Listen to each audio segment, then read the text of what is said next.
আসসালামু আলাইকুম। লোক বলে যে ছোলা কম ভাজা, এই দেখুন ছোলা কত সুন্দর ভাজা। আর ছোলা দেখেন, লোক বলে যে পোকা খাওয়া ছোলা বিক্রি করে। দেখেন ঝকঝকে ওই চিকন ছোলা, একটা ছোলাতে পোকা না। দেখুন ছোলা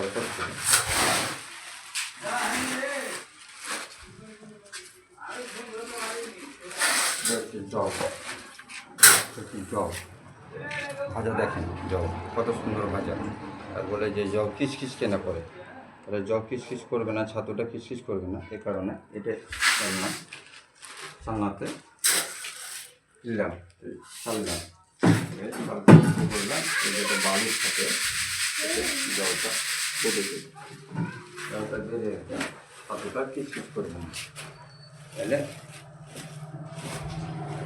ওটা আমি চাললাম, তাহলে ছাতুটা ঘুরে দিলাম। তার কারণ বালি যেটা থাকলো সেটা এখানে পড়ে থাকলো, বালিটা কিচকিচ করবে, বালিটা থাকলো কিচকিচ করবেন। যে বালিটা থাকছে সেই বালিটা চালনের ধরে পড়ে যাচ্ছে, আর জলটা থাকছে।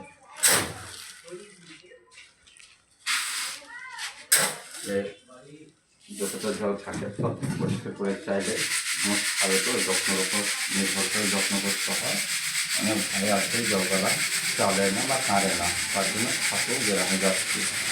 কিচকিচ কেন করছে, কিচকিচ কেন করছে, চালে যে বাড়িগালা করছে, বাড়িগালা করে দিচ্ছে। আপনার আর কিচকিচ ছাতুটা করবে না, যে যত্ন সারে করতে হবে।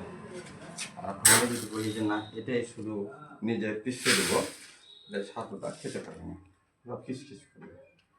তখন একবার যে ছাতু দেবে দ্বিতীয়বার দিতে চাইবে না। সে কারণে একটু টাইম লাগে।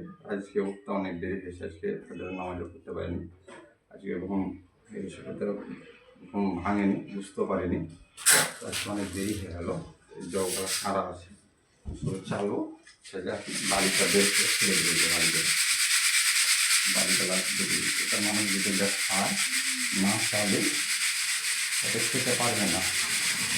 কারণ অনেক লোক বলে কিচকিচ করে, আমাদের বলতে পারে না যে আমি জলটা খাবি, তার জন্য জলটা যেমন ছাতু আছে, ছাতুরে যে খালি আছে বাড়িটা আছে, বাড়িটা বের করে ফেলে দেয়। আমরা প্রত্যেক দিনই জল খাই, জল না খালে ফ্রি বের হোক না, জল তারপর খাওয়ার পরে চালিয়ে বের করে বাড়িওয়ালা ফেলে দিতে হবে। কত বাড়ি বানাইছে, সুপর বানাইছে, এগুলোকে আমরা চাইলে পরিষ্কার করে চিকন করে রেখে তারপরে নিয়ে যায়